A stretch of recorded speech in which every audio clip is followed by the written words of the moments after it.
Hello everyone, my name is Tristan and this is my creative project.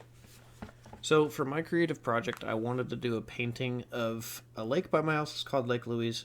Um, and I chose to do this lake because there's a really pretty walk you can go around it, but it seemed like a really good kind of place to put something abnormal. So for me what I wanted to do was create a more fantastical element to the lake.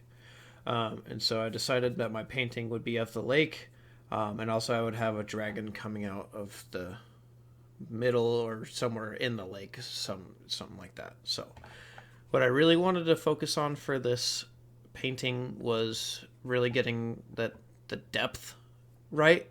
Sometimes I feel like it's hard to get things to look like they're further back in the painting, as well as I know with water, for me at least, is hard. I don't do a ton of painting at all, and so I wanted to focus on trying to get the water somewhat realistic with reflections and stuff like that. So.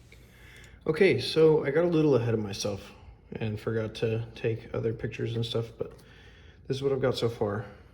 I've got the lake, and this is like the shore here, but it's obviously not going to be these colors. These are basically just an outline for me, but it's coming along nicely.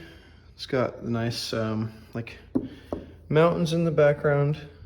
And I tried to do some good trees there. Didn't really know how to do trees, so I had to look up kind of how to do that. But I really like how they came out. Kind of, it works.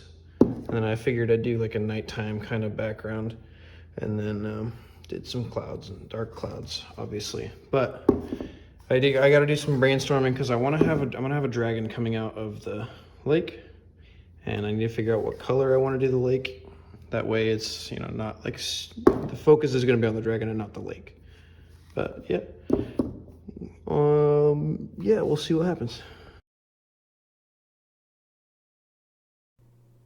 So once I got the background done, basically the trees, the mountains, the skyscape, a little bit of clouds and whatever, I had to decide on the color of the lake.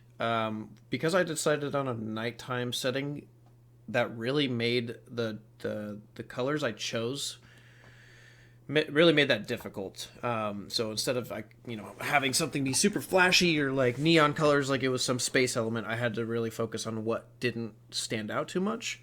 So I decided on three colors. I used a lake blue, a phthalocyanine blue. I would say go with that, and then I added some black just to darken it up, and that really gave me a perfect blue that I wanted for that lake. Not too dark, not too light. It wouldn't be too distracting or anything like that.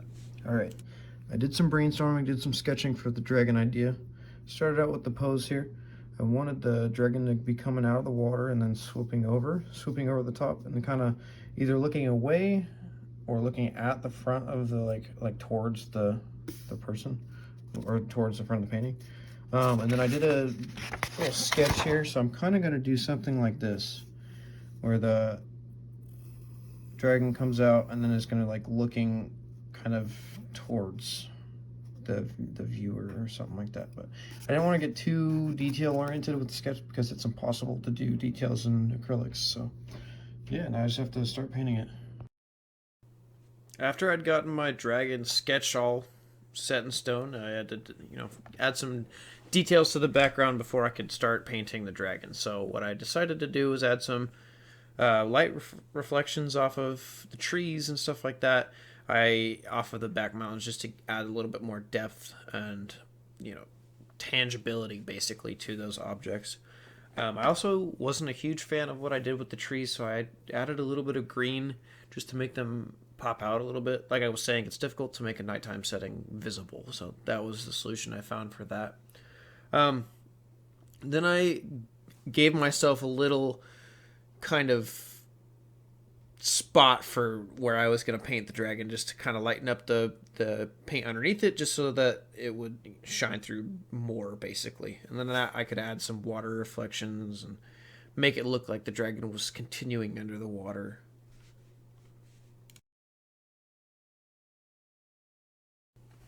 And here is my final painting, all complete. So a couple things I really like about this painting. The dragon, I really like the colors that I chose for it. It really makes the dragon pop, almost make it look iridescent, kind of like when phytoplankton or when you just stir the water up, they'll react with it and kind of pop out. This is kind of what that reminds me of. And I like how I did the light reflection on everything. I don't know. What I found really difficult with this painting was, like I was saying earlier, that depth perception kind of deal. With this landscape in the front with the grass and the shore there, the dragon really, the placement of the dragon was hard for me to decide on. Like, where did I want it in relation to the shore? Because if I had it too close to the shore, it would make the dragon look really small. But if I had it too back, further away, it would have made the dragon look huge compared to the lake, which would have looked even more out of place. Whereas I feel like this size, you could really see a dragon like that using this lake as like a watery home or whatever. So another thing that really kind of I struggled with were the trees, getting the right shapes and stuff like that without it just looking like a bunch of smudges. But I feel like it turned out all right. So